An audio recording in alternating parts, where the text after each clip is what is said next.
Boa noite, amigos da Live com Erlanger. Já estamos começando os trabalhos, sempre torcendo para a internet funcionar. Já entrou o Lucas. A Viviane vinha de um outro compromisso, então sempre tem a incógnita do trânsito, somada à incógnita da internet, somada à incógnita das incógnitas. Nada melhor do que ouvir uma filósofa sobre incógnitas. A live de hoje é a live do número 95.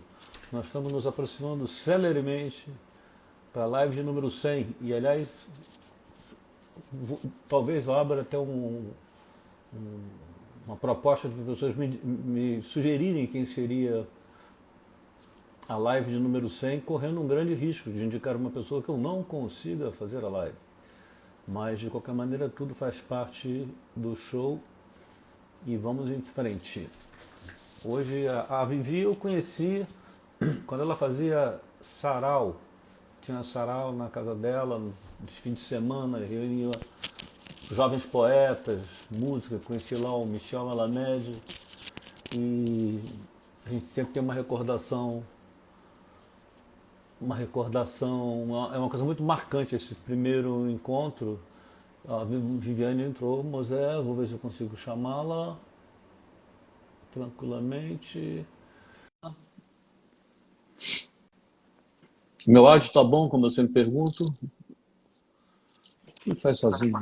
Vivi! Olá!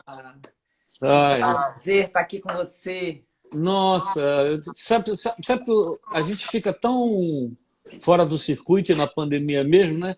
E só agora, quando eu apertei para entrar, sabe o que veio na minha cabeça? Os saraus que você, na sua casa. Você Essa é a primeira. ia, né, Erlande? Você Ia, ia. que Que momento. Não, ótimo. mas olha como é que a cabeça da gente é, né? Você ia Eu fiquei mesmo, eu lembro pensando. bem. Você ia adorar, você adorava. Que legal. Michel O tempo Melamed também passa. ia. Tá, mas você sabe, eu já esculachando a minha live.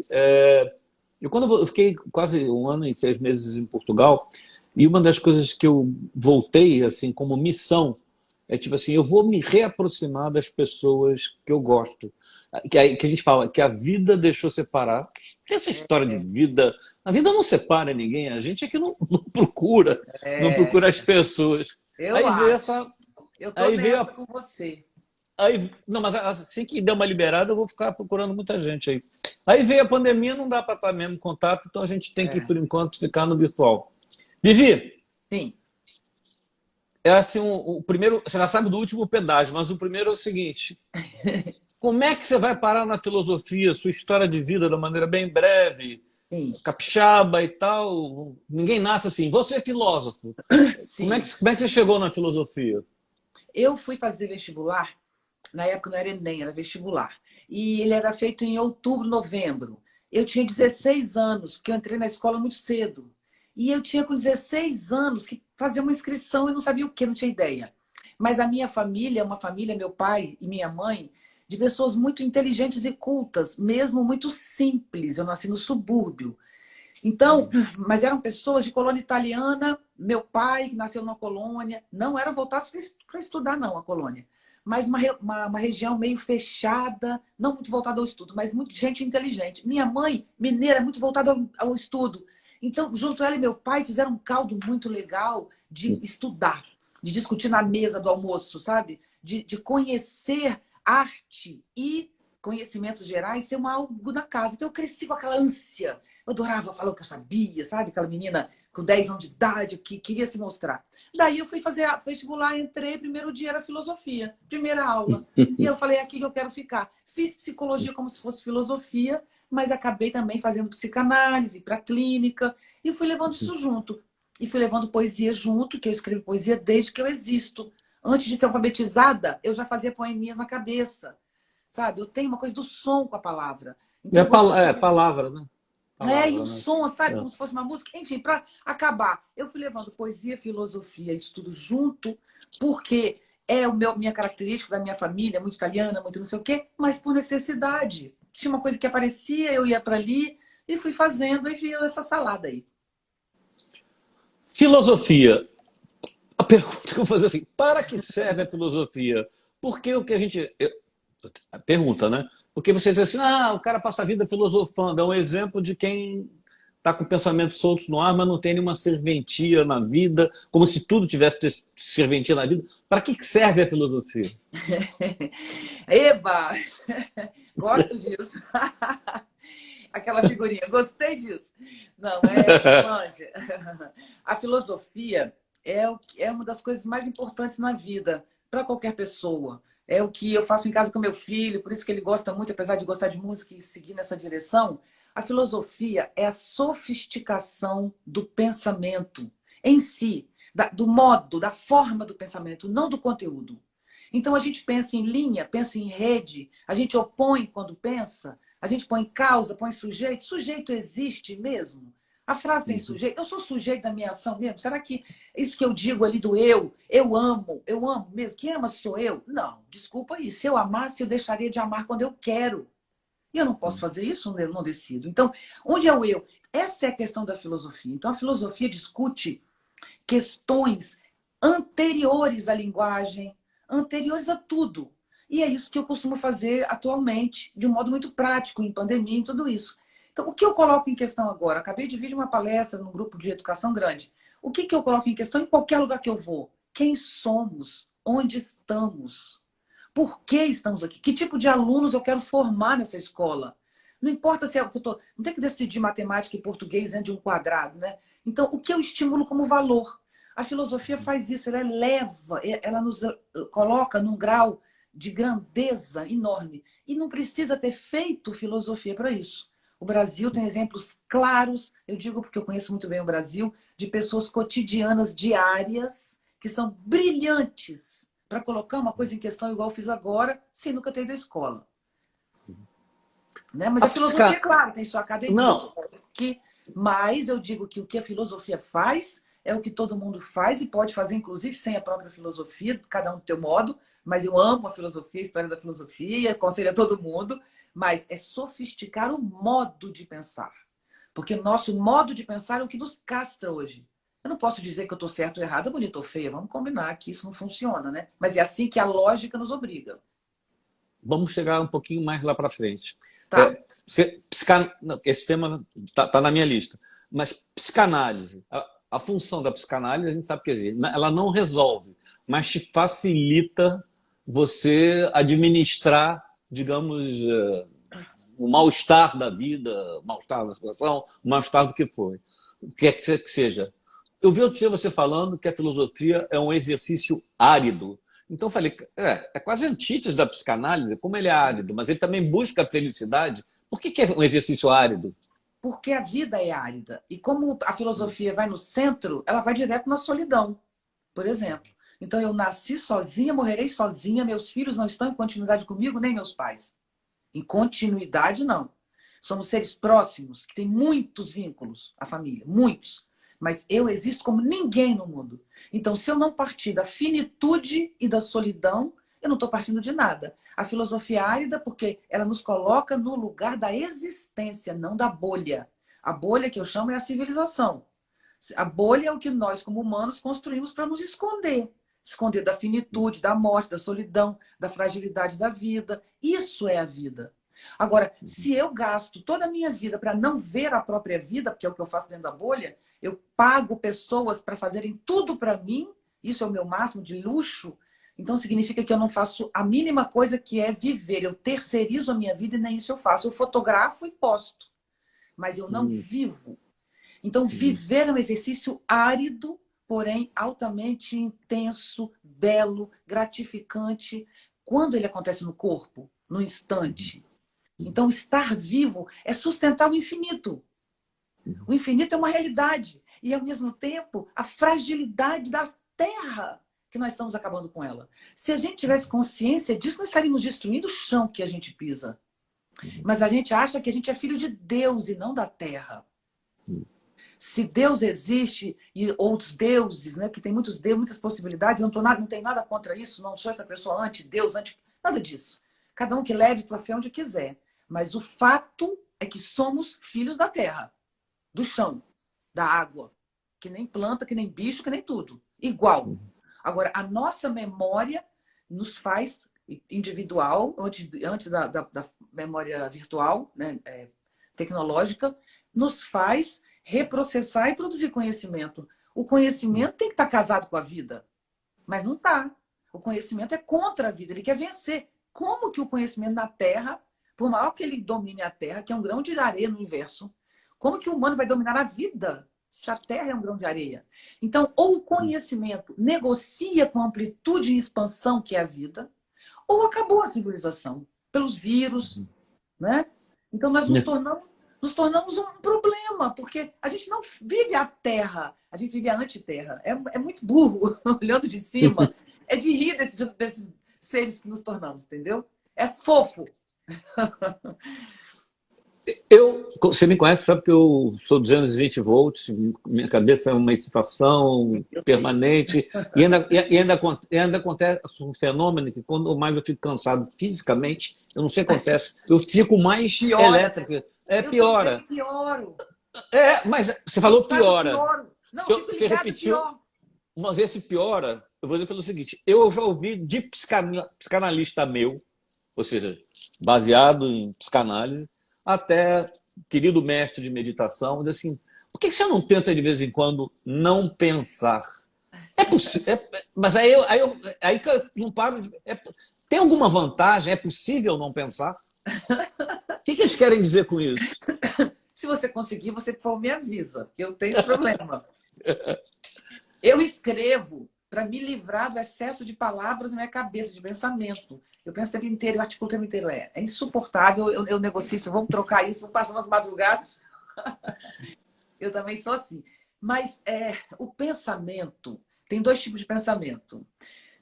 E é uma dica para você que isso me ajuda muito. Também para os malucos que nem a gente, tem muitos aqui ouvindo, que doente igual a gente. Que é o seguinte, diz o Nietzsche, estou usando o Nietzsche, mas não preciso citar. O pensamento, ele é próprio do corpo. O corpo pensa. Porque a gente passa comunicação por signo para o cérebro. Comunicação que vem da pele, da percepção. A gente recebe informação. E essas informações são processadas pelo corpo como sinais que dão o retorno do que o cérebro devolve para você. Fecha seu olho, enfim. Nós somos seres que pensam. O próprio corpo, ele tem um pensamento do instante que é incrível, né? Então, por exemplo, eu conheço pessoas que têm muita inteligência, mas são incapazes de reagir a uma pergunta imediata, porque não lidam bem com o agora. O estar pronto ao presente, ao gatilho do instante, o Borges que fala isso, Jorge Luiz Borges, o gatilho todo instante é carregado como uma arma. O gatilho do instante, ele provoca na gente o pensamento corpo, que é um pensamento muito interessante, que ele é mais sábio que a cabeça, porque o pensamento intelectual, como ele é feito por palavra, ele é lerdo. Você tem que ir concluindo, entendeu? E o pensamento do agora, ele te dá o resultado assim, tum. Então, a questão é que a lógica racional, que é essa questão do Nietzsche, que eu levo adiante sempre, que é a crise da razão, o modo como a razão do que eu estou falando é o formato que a gente deu para o pensamento, né? Como a gente ordenou o pensamento, causa e efeito, a frase, a gramática, a lógica, isso é o raciocínio. Já está todo catalogado, né? Cadastrado. Você não pode pensar qualquer coisa. Está tudo o que você pode e o que não pode pensar. Quando a gente é tomado pelo pensamento corpo, que é esse seu estado, sendo levado ao extremo, mas você permitindo que ele se torne afeto, você se torna uma bomba de pensamento mais orgânica, você entende? E aí você vai chorar enquanto pensa, você vai escrever enquanto pensa, você vai andar dentro de casa, falta de ar, de tanta emoção. E aí o seu pensamento não te escraviza. Ele transborda. O pensamento racional não transborda, entende? E por não transbordar, ele causa nódulos psíquicos. Então você me chamou a atenção tanto o seguinte, falou que o pensamento, o corpo pensa, o que a gente tem de doença psicossomática, né? É por aí, né? São palavras. É o corpo expressando que não está legal. Que não está legal. Você criou uma expressão, eu sou muito fissurado nessa história do mal-estar da civilização, quando a gente deixa de ser, vira sapiens sapiens, aí, segundo Freud, não tem mais instinto, tem pulsão e tal, e eu acho que a gente perdeu o instinto fundamental, que é o da sobrevivência, Eu adoro o que você fala assim, nós somos a espécie que pergunta. Aí eu fiz uma variante. É sapiens sapien, mas não sapien. Porque a gente pergunta pra caramba, mas não tem resposta. Ou tem? Tem. E muitas, muitas. O tempo todo, muitas Mas respostas. explica a espécie que pergunta. Sim. A questão é a seguinte, é que qual é a minha provocação com essa história dos sapiens que eu trago? Muitos anos já que eu publico sobre isso, há uns 15, 20 anos quase. Porque nós somos considerados sapiens, porque nós temos memória. E a nossa memória é processada. A Suzana Herculano discute muito isso. Ela fala, não, não é a memória, é o processador. Sim, mas se você tiver um excelente processador e não tiver memória, não tem jeito. Eu brincava na TV Globo, com os câmeras, que é muito legal, que era assim, não adianta a gente ter um ótimo editor se a gente não trata bem os câmeras. Você edita o quê? Uhum. Entende? Então, quem traz o material para você editar. Então, nossa memória, ela nos dá base para o processador ir lá e fazer o trabalho dele. Então, o que nós somos? Nós somos um ser que sabe, mas nós não sabemos a morte. Nós não queremos saber a única verdade que temos. Nós não sabemos a solidão. Nós não sabemos o sofrimento. Sofrimento é matéria de escola. A única matéria que a gente tem alegria, e não tem também nem alegria, né? Mas eu digo, é a nossa formação sapiens, que é o nosso modelo racional, onde ele foi parar, ele é completamente adoentado. Então, hoje, quando a gente tem a pós-verdade é a consequência do esfacelamento desse modelo de pensamento castrador. Então, se uma pessoa como você, uma bomba, e se você se submete a uma lógica racional, caramba, é difícil sobreviver a isso. Porque uma bomba não cabe nesse modelo travado. Porque ou. Então não tem como concluir, não se conclui. A vida e o próprio pensamento é rede. Redes se conectam nas suas interfaces e vão se transformando. Não tem uma linha onde tem um lado e tem outro lado. A vida não é feita de duas linhas. E o Nietzsche fala isso quando ele faz Eterno Retorno. O que ele faz é que o tempo é circular, é que a base da causalidade, da linha de pensamento, da linha de raciocínio, é a flecha do tempo. Passado, presente e futuro. E ele fala, não, imagina que a gente amarra essa ponta aqui. Entendeu? Se tudo retorna, tudo é círculo, as coisas se tangenciam. E o contemporâneo, com as redes são círculos. Você está em qualquer lugar que você entra na rede, é um círculo fechado. E aí ele vai se tangenciando com outro, com outro, com outro, e vão dando milhões de outras possibilidades infinitas. Mas há um contorno inicial redondo e não linha. Essa nova sociedade do redondo é de um pensamento que tem que ser feliz. Eu sei como para mim foi difícil, porque eu sou extremamente lógica racional. Eu sou aquela pessoa que estuda, que lê, sabe? Eu não sou artista no pensamento. Meu poema é outra coisa. Então, eu apliquei a lógica na minha vida e como eu sofri. Eu faço isso com meu filho, mas não adianta, porque ele não consegue ainda. Mas aplicar lógica à vida quando você está crescendo é muito castrador, sabe? Eu sei, eu não sei, eu sou bonita, eu sou feia, eu dou certo, eu dou errado. Poxa vida, que maldade, sabe? A gente é tudo ao mesmo tempo. Então, eu provoco na espécie que pergunta e na ideia de fazer sempre os sapiens, da gente multiplicar esses sapiens, multiplicar essas perguntas e que as respostas sejam múltiplas, tanto quanto os gêneros. Que as pessoas possam ser um pouquinho masculino e um montão feminino, e nessa variação de masculino e feminino pode ter milhões de flores, sabe? Um cara que esses dias eu vi, eu achei muito impressionante, ele tinha uma barba enorme, um bigode enorme, um batom vermelho, um brinco vermelho. Poxa, por que não pode, sabe? Porque os meus olhos, a princípio, estranham tanto, eu que sou coroa. Aí eu tenho que negociar com isso, com as minhas imagens, entendeu? A princípio eu olho e falo, aí eu olho de novo e falo, não. Assim como eu vi uma mulher que tem o do rosto dela queimado aqui. A boca não tem de direito, nem o olho. E eu olhei direito para ela, nunca olharia em outra época. E ela é linda. Ela é bonita. Eu tenho certeza que ela tem namorado. Eu tenho falado sobre isso. Tenho certeza. Ela é bonita. Mas ela não era vista. Ela era monstro. E não é monstro, você entende? A sociedade contemporânea está botando as coisas dentro. Isso está tão difícil. São dois racionais, mas é impossível eu manter uma linha racional aqui do meu roteiro. Porque é o seguinte, primeiro registrar o seguinte, como me caiu a ficha, eu tenho umas aventuras na ficção. Eu fui para a ficção, tem leitor, desculpe meus leitores, mas eu faço por terapia. Foi um jeito que eu fiz de sair do racional e ir para o desbunde. Então, casa que você está falando. Você falou, sapiens e tal, a questão da morte. Ao mesmo tempo, nós somos o único bicho da Terra que sabe que vai morrer. E a gente... como é que se administra a morte ou não se administra? Porque a gente sabe que vai morrer. Saber que vai morrer como é que eu vou falar isso? A pedra, não, é a pedra filosofal. Saber que vai morrer, saber que vai morrer, a finitude, é o processo de lapidação do espírito. Não se tem resposta, por isso ele lapida o espírito. A gente é bruto. O Nietzsche critica muito a Alemanha no seu princípio e os romanos, que eram agricultores, que faz comida e come comida. Você entendeu? Então não é isso, plantar e comer. É preciso algo mais elaborado, a arte, a sofisticação.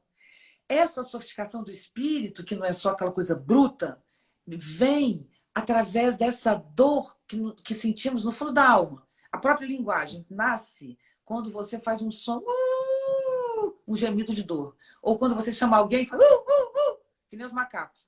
Isso vai gerando um som. Então, é a música a origem da palavra. E uma das possibilidades. E a música, ela traz a dor do seu espírito, né? Você manifesta fundo. Por isso que entendem, e todo mundo entende, de longe, quando ainda não tem palavra. E aí vem a música. Então, se não tivesse a dor da finitude, não teríamos música. Se não levássemos um fora de vez em quando, não ouviríamos Nana Caymmi.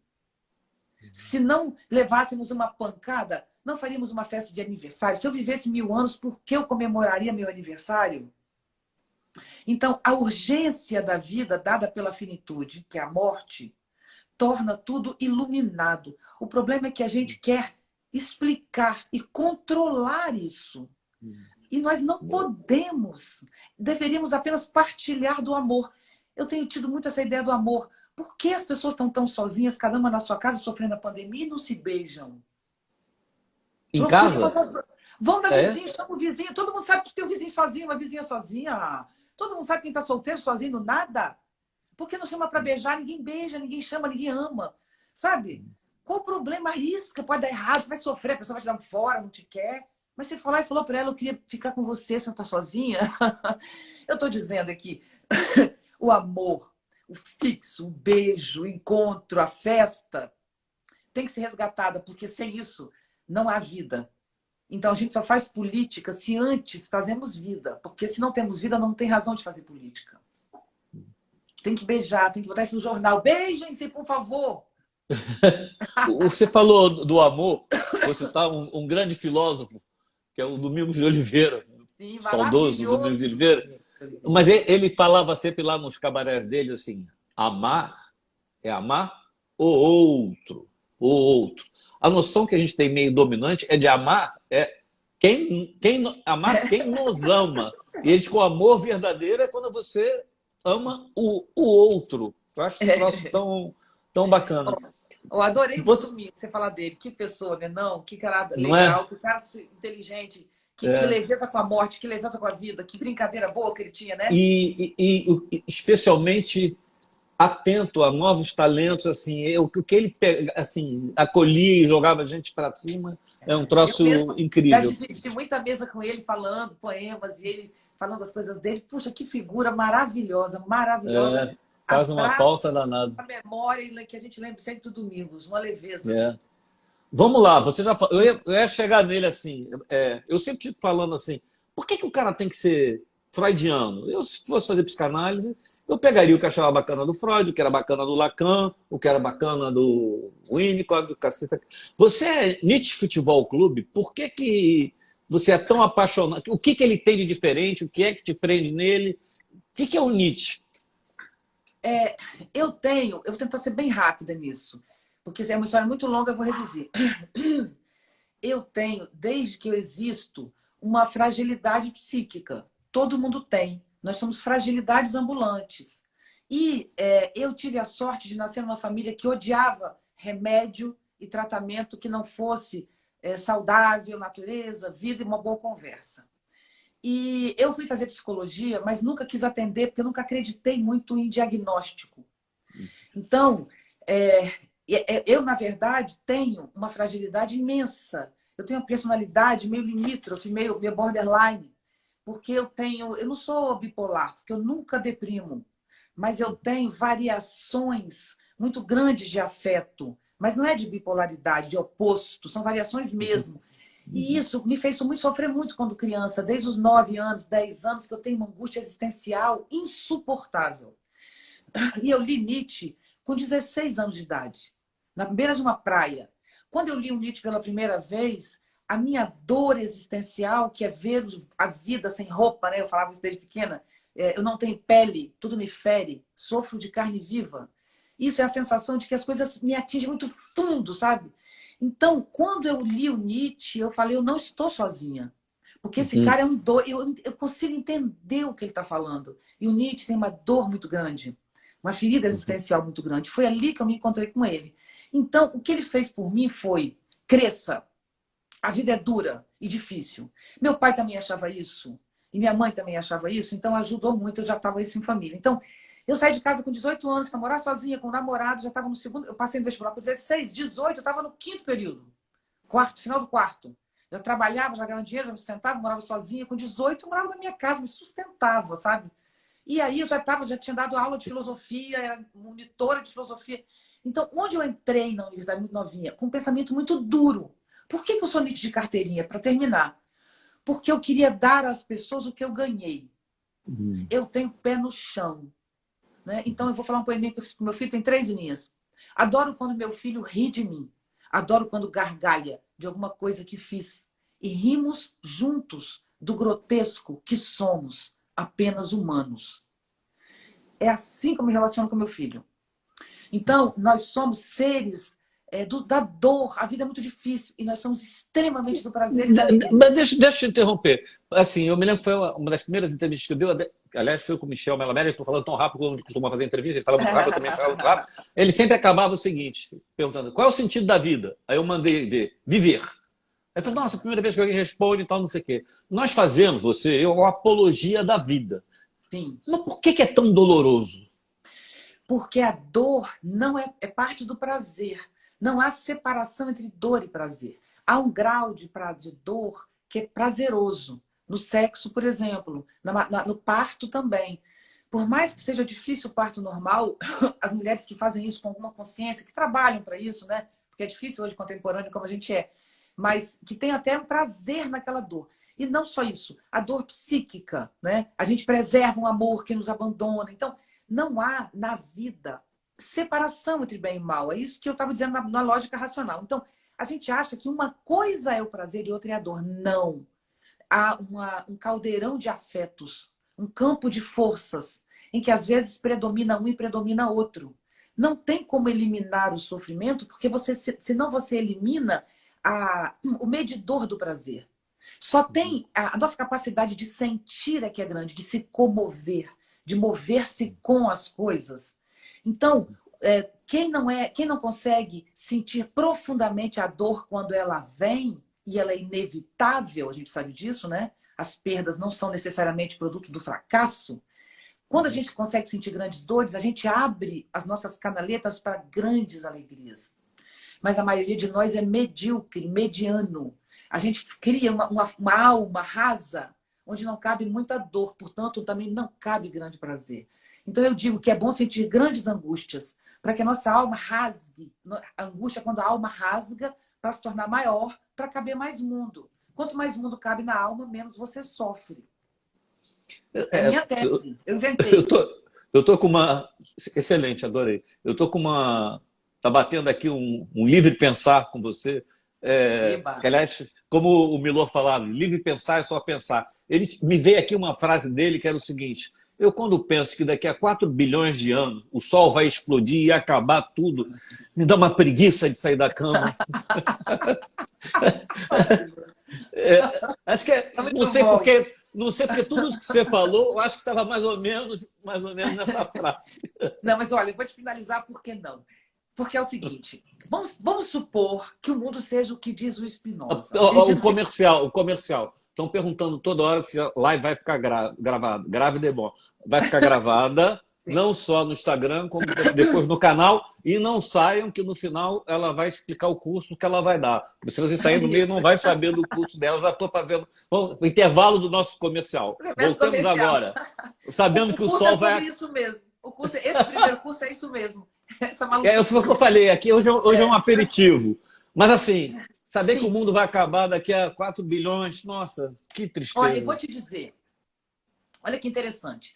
Eu falo de Spinoza apenas para dizer que tudo pode acontecer, como diz o Arnaldo Antunes. Se tudo pode acontecer, se pode acontecer qualquer coisa. Qualquer coisa. Então vamos lá. Olha o que o Spinoza diz. Deus é um problema, porque Deus nos faz ser filho de Deus e não do chão, né? E não da terra. Então isso já complica aquela coisa ambiental. Mas assim, o principal ele diz: Deus não criou o mundo, Deus é o mundo. Se o mundo é Deus, Deus é a força infinita que gera todas as formas. As formas são manifestações finitas de Deus que é infinito. Então, tanto a Terra como o planeta, como eu, Viviane, só essa merrequinha que eu sou a manifestação finita de Deus que é infinito. Então, quando eu morro, eu retorno à grande substância que eu mesma sou, que se chama vida. A vida se diferencia para se olhar de fora.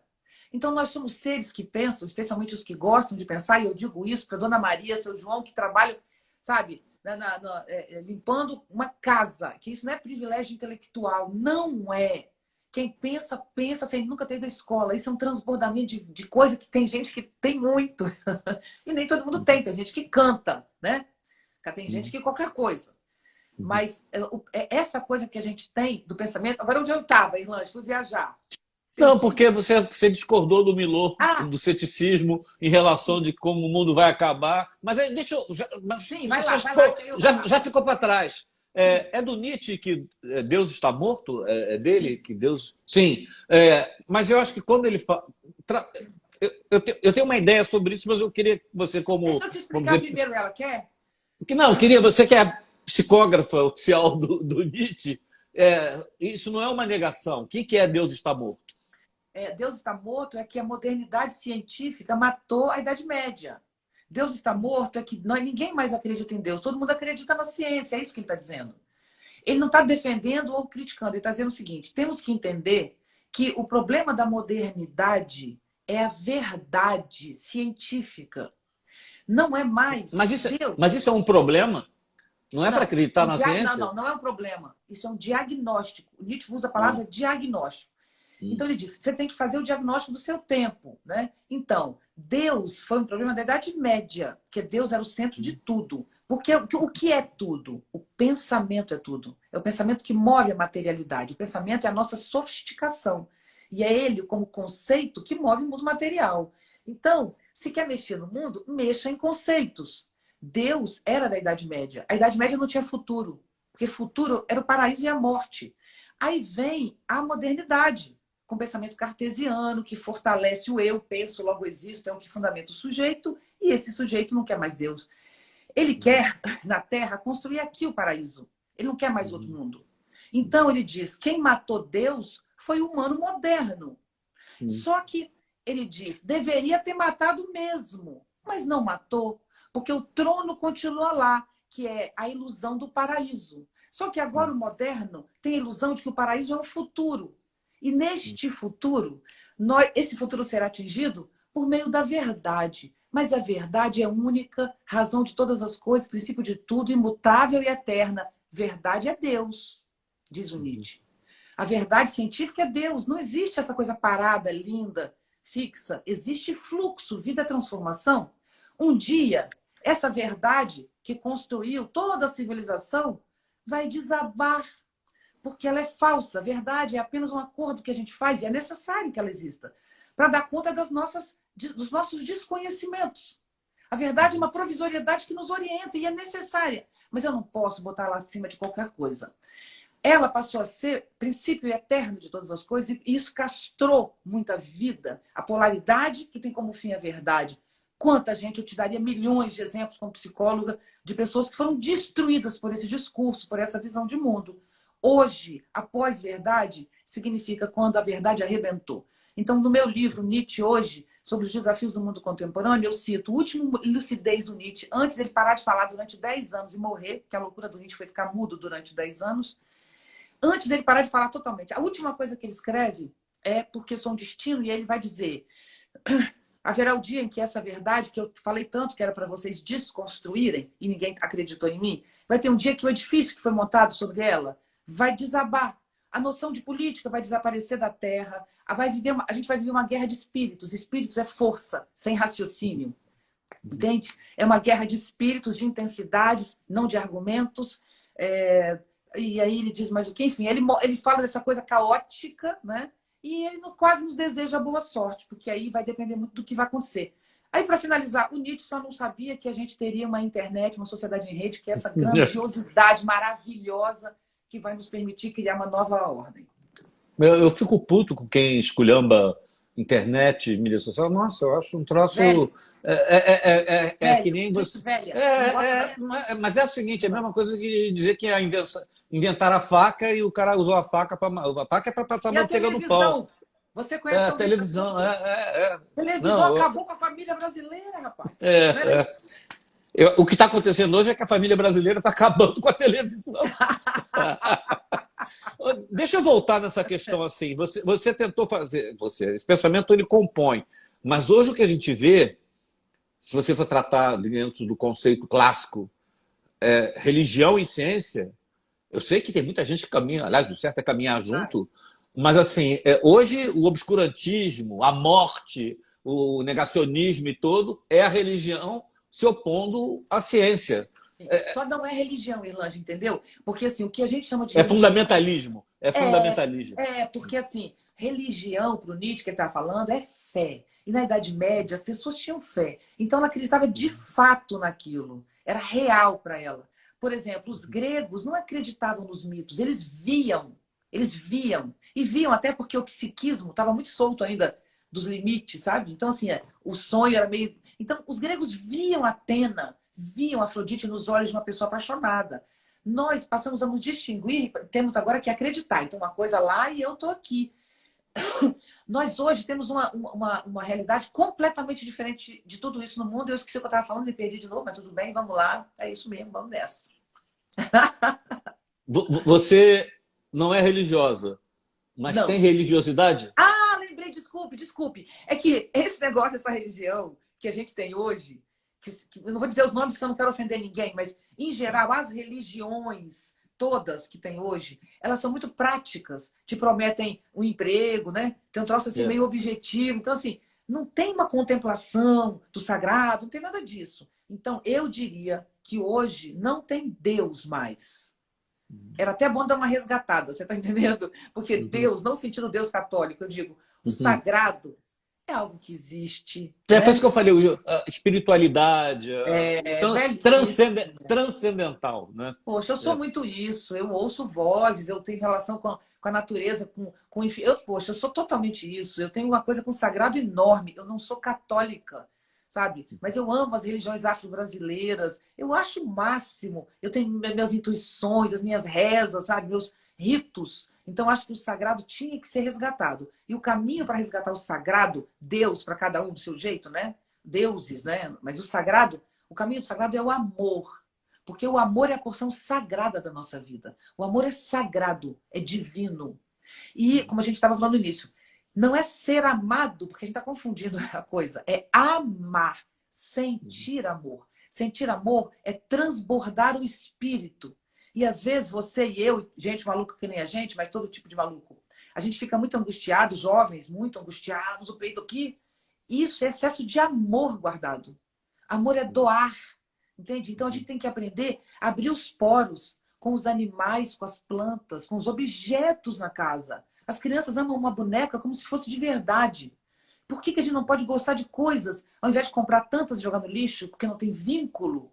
A gente tem vínculo com a cadeira, porque ela vai ficar a vida inteira com você, você conserta ela, sabe? Então, amar é o vínculo ao sagrado. Amor, eu posso falar um poeminha, eu já falei ele aqui não, né? Esse poeminha hoje que eu dei uma aula, hoje esqueci se eu já falei na aula ou agora. Eu já falei um poeminha aqui hoje, não? Não. Então, vou falar isso bem curtinho. Ele é um centro do amor. Eu escrevi um poema da pandemia, que é muito grandão.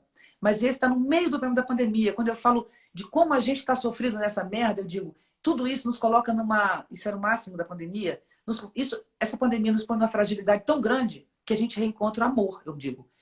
Aí o poeminha amor é o que une os poros, um a um, formando este tronco de furos.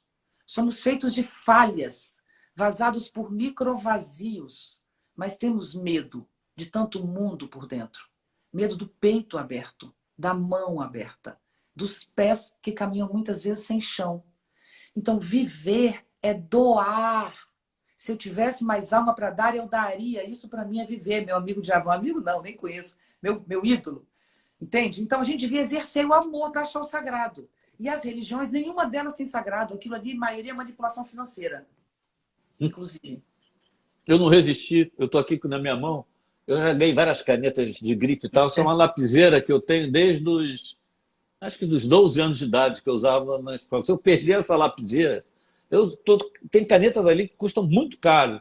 Essa lá, você falou de, assim, essa para mim é sagrada, essa lapiseira. Aqui É amor. Aí se você é tem na sua sagrada. casa, Eu amo essa lapiseira, você tem não toda a é? razão. E se Agora, você tiver 4 ou 5 coisas dessas em casa, a casa te abraça quando você chega triste. não, ela andou sumida, eu fiquei mal, mas depois eu achei.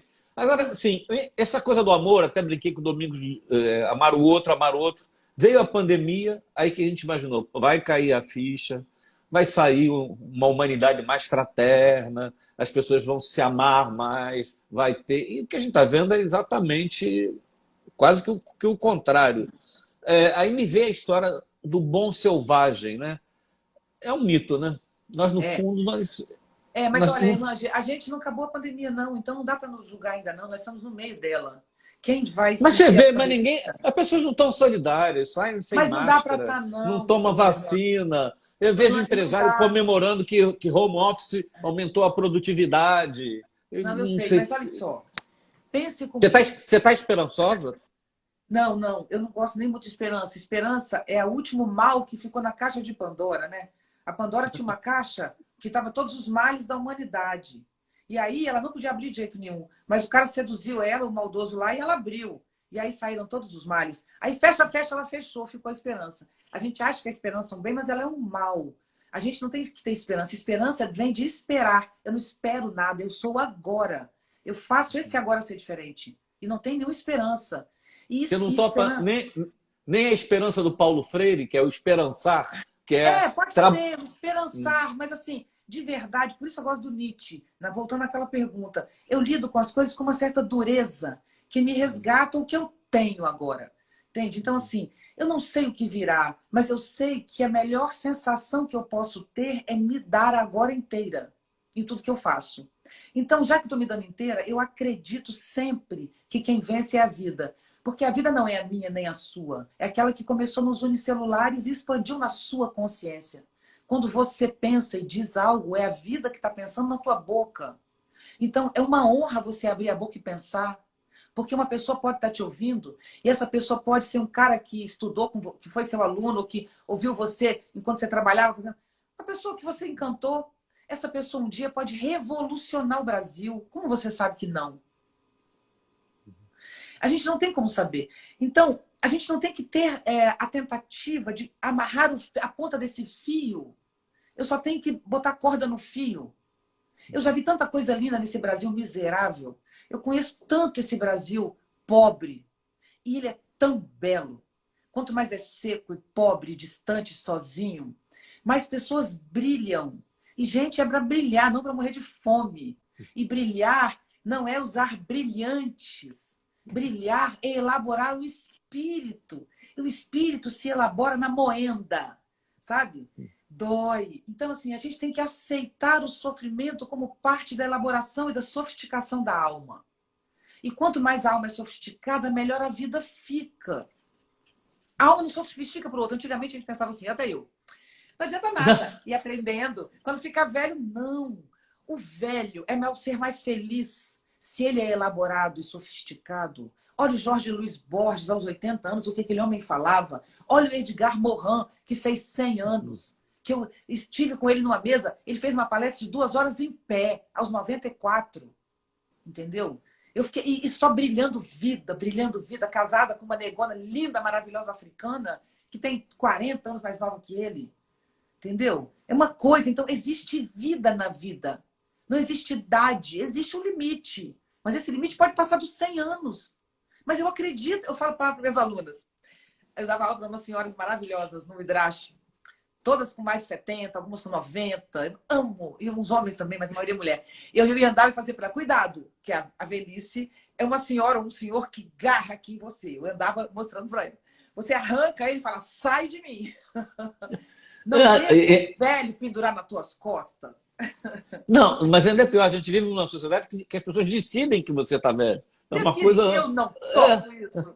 Eu tenho 57 anos, me sinto uma menina, uma criança. Estou com gás todo para beijar na boca, para tudo. O meu constrangimento quando eu fui no Detran pegar o papelzinho, quando eu fiz 60 anos, que eu poderia estacionar, eu consigo andar, eu estou.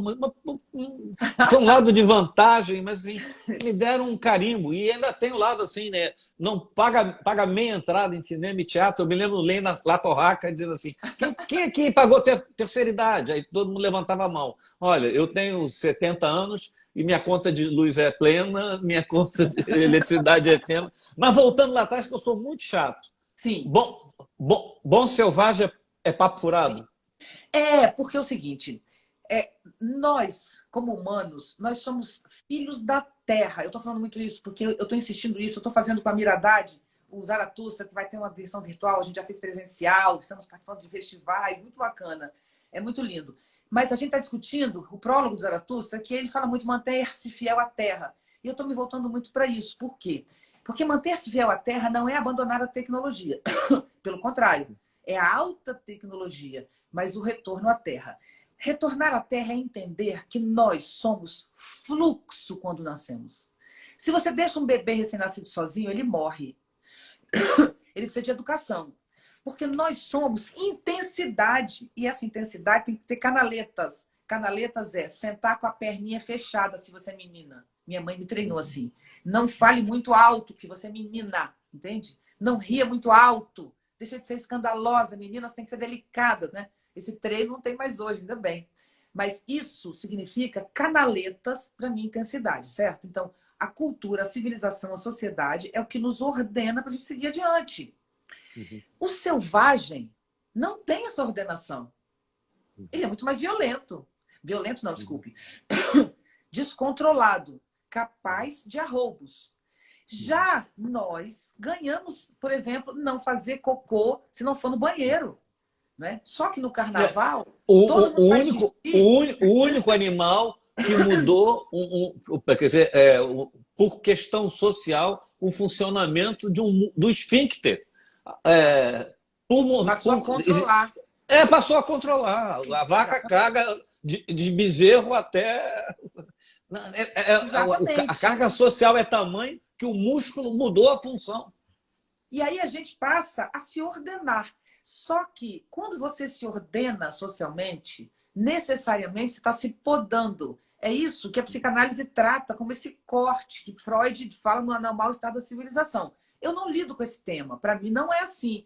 Porque o Freud fica nesse tema porque ele está lidando com uma sociedade, desculpe, com uma sociedade moralista, né?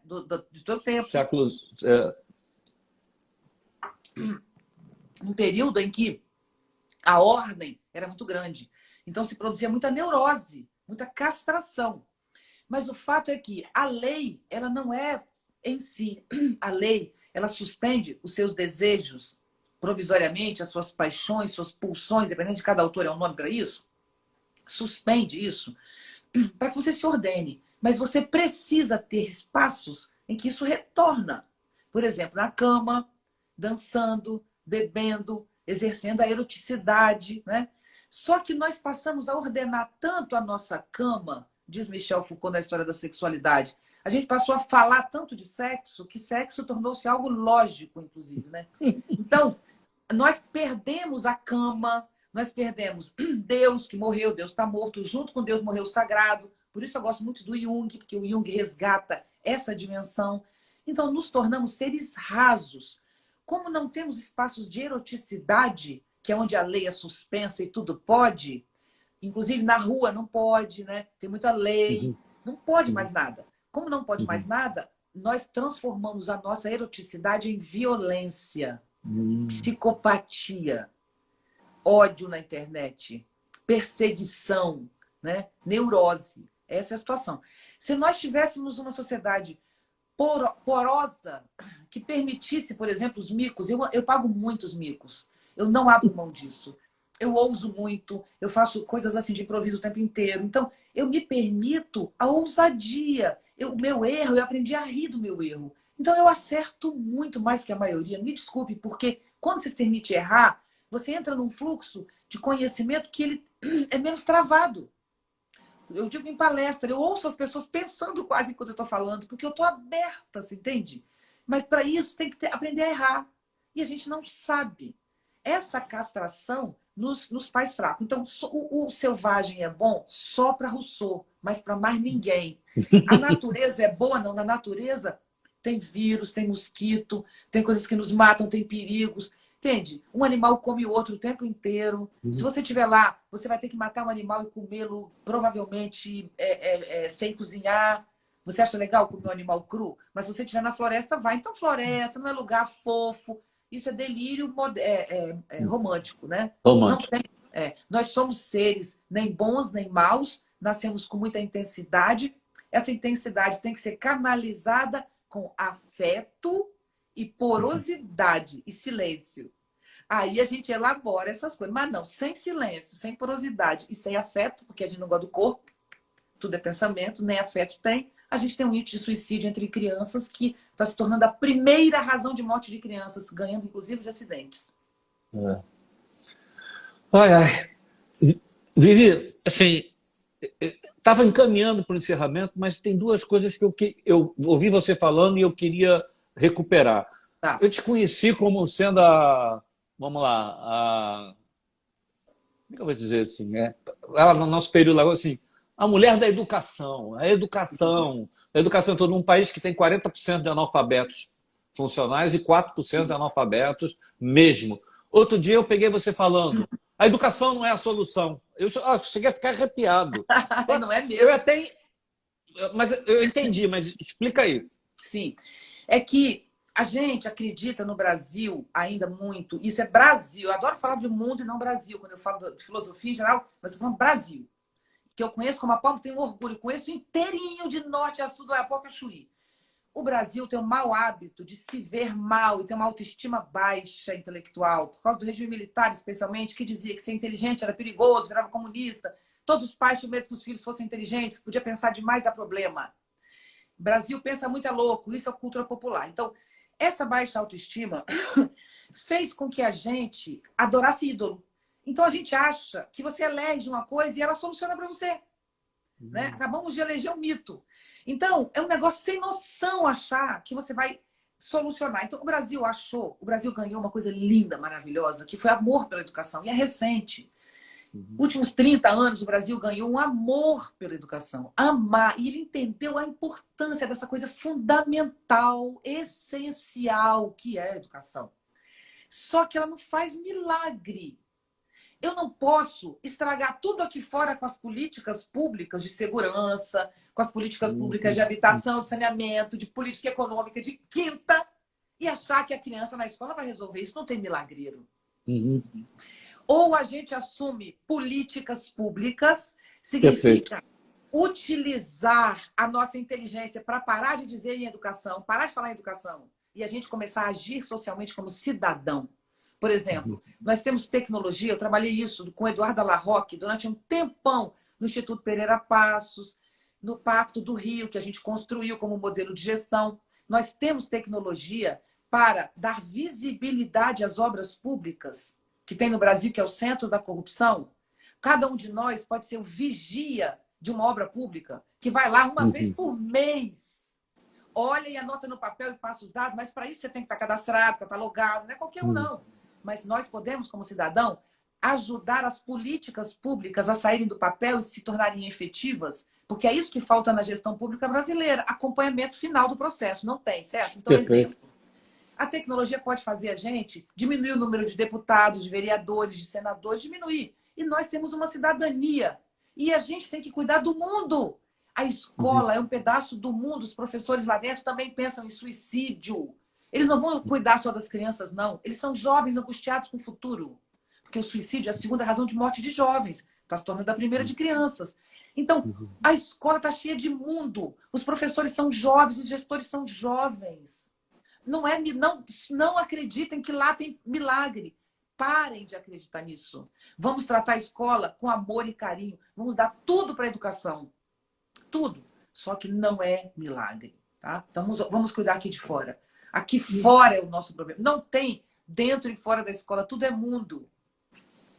Faz todo sentido. A gente está cansado de ver classe média e gente que está morando junto com a gente do lado, assim, mestrado, doutorado. Aí você pergunta qual foi o último deputado federal que ele votou, ele não lembra. Imagina acompanhar a escola. E é possível. Hoje, graças à rede, é possível. Você pode entrar no Congresso, no Senado e tal, e ficar em cima. Outra coisa que eu queria recuperar, que acho que tem um pouco a ver com aquela discussão de felicidade, que acho que é Nietzsche também.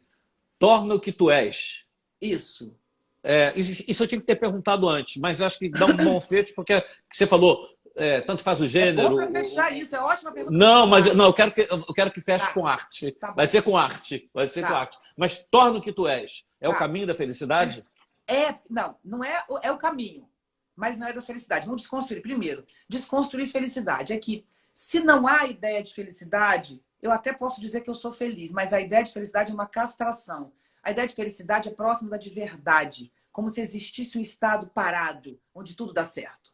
E não há esse estado. Vida é fluxo. Então, a gente tinha que parar com essa ideia, porque felicidade foi absorvida em todo produto que a gente compra. Tem a promessa de felicidade que não se cumpre. Então, nós somos eternamente insatisfeitos e consumidores, sabe? A gente vem entender que não há felicidade, mas há alegria, bem-estar, há até plenitude, que a psicanálise acha que não há. Há a sensação de inteireza, tudo isso se recupera, inclusive, com arte. Mas não há o caminho para a felicidade. Mas o tornar-se o que se é o caminho para esta experiência do instante. Felicidade é sempre futuro. Nós temos que resgatar o agora. Essa arma, esse gatilho do agora. Assim como tudo pode dar certo nesse agora, tudo pode dar errado. Mas se você está feliz, cuidado, pode dar errado. Mas se você está na merda, sabe que tudo pode acontecer e pode, de verdade. O que é o tornar-se o que se é? É o contrário de conhece-te a ti mesmo. A palavra, isso do conhece-te a ti mesmo é do templo de Apolo. Mas para Apolo dizia nesse sentido, o que o deus Apolo dizia para os gregos. Conhece-te a ti mesmo quer dizer, olha como você é ninguém.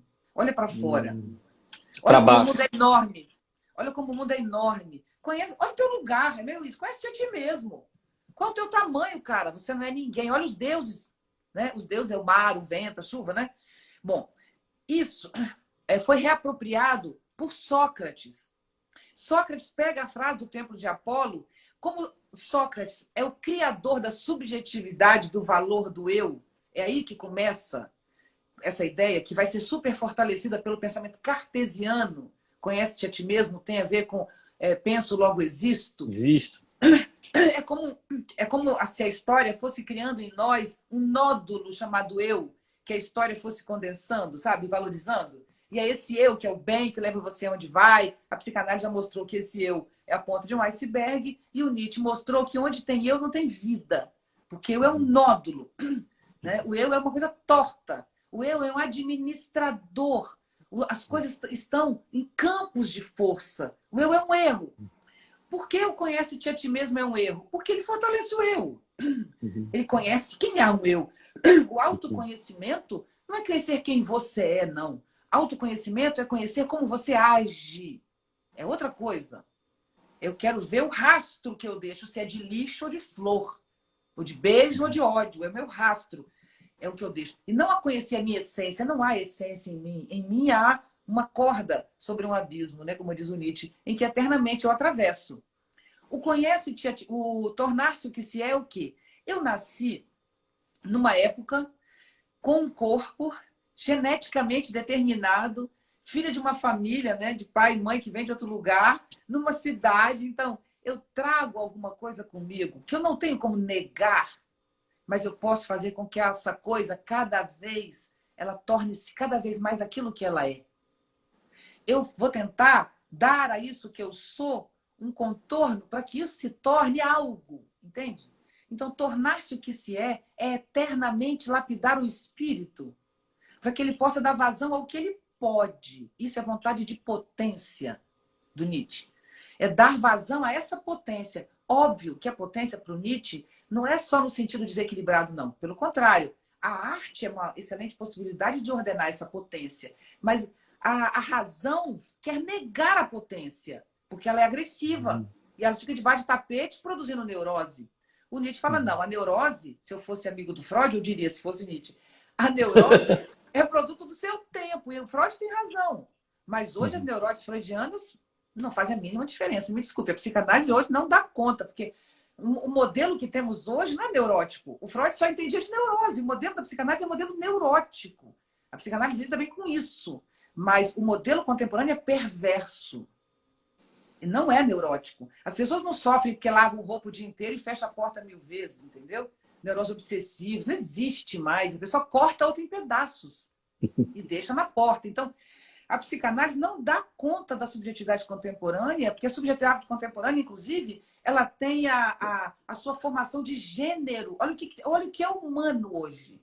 O ser humano hoje dissolve a sua polaridade de gênero. E isso não é uma coisa torta do mundo torto, não. Isso é real. Isso nunca vai voltar. As pessoas vão se compor em gêneros. E cada um vai ter o seu próprio gênero inventado. Por que antigamente tinha, Erlange? Porque antigamente tinha minha mãe me treinando para ser menina. E meu pai treinando meu irmão para ser menino. Hoje não tem ninguém treinando, não. As crianças pavoneiam, como diz o Michel Foucault. Como os corpos estão livres, elas vão compondo esse corpo. E são belos, né? Belos corpos. Belos corpos. Eu acho belíssimo. A Pablo Vittar, por exemplo, é de uma sensualidade quase... A Pablo Vittar é quase pornográfica, no sentido mais belo da palavra, pornográfica.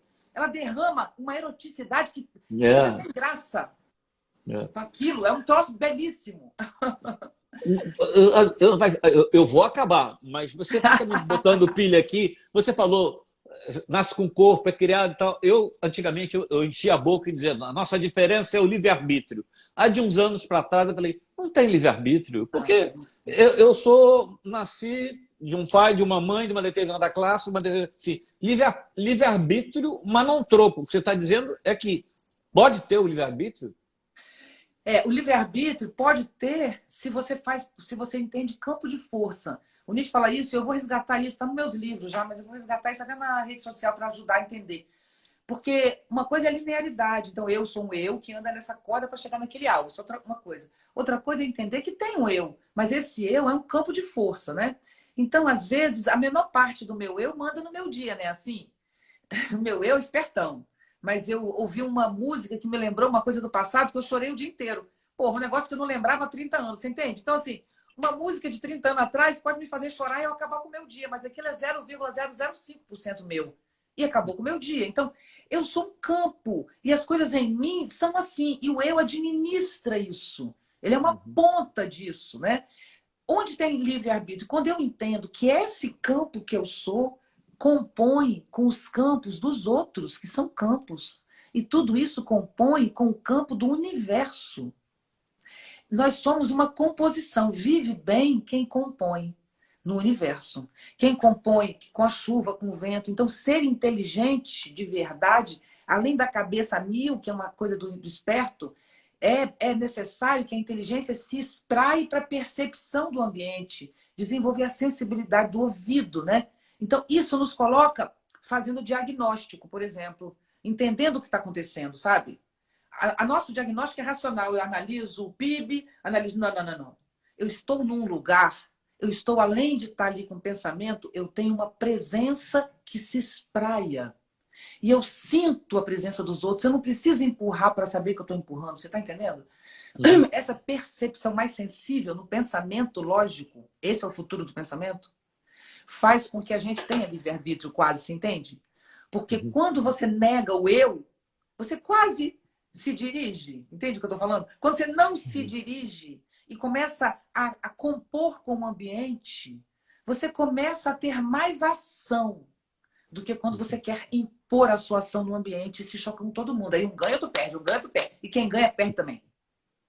Mas quando você aprende a chegar num lugar sem se impor, percebendo, sentindo, eu digo mesmo na natureza. Não posso entrar numa mata andando de qualquer jeito. Vai devagar, respira aquela sensação. Então, colocar no pensamento o corpo é o futuro do pensamento. Para a gente entender que o sentido da vida é o afeto, afetar e ser afetado. Nós vivemos para o amor. É real isso. Entende? A gente só quer amor. Para que correr tanto para ter sapato, roupa, fama, poder, se a gente só precisa ser amável para ser amado? Eu cheguei no. Voltei para o livre-arbítrio, porque você citou o Pablo Vittar, e ele é um gancho que a manifestação dele é de forma artística e a gente finalmente chega na arte. Eu acho que é a nossa grande redenção. O que é arte para o homem, para a humanidade? A arte é o processo gerador da própria vida. A vida é um fenômeno estético, a frase do Nietzsche. E o princípio artístico que constrói a natureza é a música. É uma música primordial, que não é a nossa música. A música, para o Nietzsche, nas artes, é superior a todas as outras. Porque assim como a vida, ela vibra. Tudo na vida sai da vibração para ganhar uma forma. Palavra, um prédio, uma pintura, né? A música, ela vai da vibração para vibração. Então, a música é muito próxima do que a vida é antes de tudo. Por isso ela é universal, a música sem letra, né? A música em si. Só que essa música que a gente canta, ela é uma tradução que a gente consegue fazer, né? E algumas pessoas muito bem, da música primordial. Porque a música primordial seria, por exemplo, os agudos. Ai, agora eu vou... Ai, é tão legal. O Schopenhauer que diz isso e o Nietzsche usa. O que tem a ver, o som grave tem a ver com a terra. O som agudo tem a ver com o pensamento. E aí, sabe, é como se fosse assim. Bom, eu entrevistei na época um dos maestros aqui da Orquestra Sinfônica do Rio sobre esse tema. E ele ficou encantado. Ele falou: você sabe que muitas vezes, quando eu estou regendo naqueles concertos incríveis, eu tenho a sensação de água, de terra, de não sei o quê. Eu falei: cara, é muito isso. É isso que o Nietzsche acha. Então, o que é arte para o Nietzsche? É a vida. Nós somos fenômenos da própria arte. As transformações do... A vida é forma que se transforma o tempo inteiro. Então, nós somos fenômenos artísticos. A arte, quando, por exemplo, a Pablo Vittar e qualquer outro artista que a gente goste, né? Eu gosto de tantos artistas. As pessoas, os artistas são o quê? São pessoas que se dedicam, que se disponibilizam para a arte que é da vida. Aí a arte que é da vida faz casa no corpo delas, na vida delas, sabe? Então a vida do artista se torna viver a arte da vida. E óbvio que sai com a cara dela, porque é dela ela que está fazendo, né? Mas todos nós somos fenômenos da arte. A música está no nosso corpo, na composição da gente, entende? Isso é real. Eu tenho uma frase que diz: quando toca música em minha casa, sai do umbigo. Música e arte é a nossa vida. Então, por que a gente não consegue só... A gente tem que aprender a viver o agora, sabe? Respirar. Eu sei fazer isso. Infelizmente, eu perco muito pela vida da gente. Mas eu sei voltar, sabe? Então, eu tenho momentos de extrema plenitude. Apenas sentindo e respirando a manhã de domingo, bem cedinho, quando ainda ninguém acordou. Eu e os cachorros, eu moro no Alto da Boa Vista, sabe? E os passarinhos cantando, e o meu café, nem música, e eu sentada com o meu cafezinho só purinho, sentada de pantufa. É uma sensação que não tem, sabe? Mas isso é uma conquista da idade. Porque isso a gente conquista o tempo, a plenitude de poder ficar, não ter culpa, não estar devendo nada, sabe? Pode dever dinheiro, nem devo, porque eu não gosto de dívida, eu não sou de dívida, eu não compro muito para não ter dívida. Mas essa coisa, sabe, de estar... acho que é muito difícil ser assim jovem. Então a vida é boa, inclusive, quando a gente vai ficando velho. Mas o que se fala também é que a vantagem da juventude é que é um problema que se cura com o tempo. Bom, bem bom. Viviane, eu vou agora fazer marketing. Sim. Porque eu iria pedir a poesia. Sim. Mas eu quero acabar com a poesia, então eu queria que agora você... Momento do comercial. Fala do seu... Não, fala dos teus cursos e aí depois eu quero fechar com arte. Sim. Seus cursos. Fala lá. Eu vou dar 2 cursos. Eu nunca dei nenhum curso desses cursos que me convidam, aquelas coisas enormes, eu me sinto escravizada, eu não gosto. Não gosto da aula presencial. Mas eu vou dar agora a pedidos na rede social, as pessoas querem muito e eu estou a fim de fazer isso. Então eu vou fazer segunda, terceira e quarta semana de setembro. Olha aí que está tudo na minha página, está tudo escritinho. Mas segunda, terceira e quarta-feira de setembro, eu vou dar um curso que chama-se Vida, Morte e Amor. Esse curso é literalmente essa live com muita interação. É um curso onde eu vou falar durante 3 aulas. Cada aula custa R$100 se você fizer a aula avulsa, as 4. Mas se a avulsa custa 150, então não é caro. São 2 horas de aula, 1 hora de aula e 1 de interação direta. Ao vivo, sem nada gravado. Então, o primeiro curso de setembro é isso que a gente está falando. Vamos falar da vida, de amor, de sofrimento, de perda. É humano.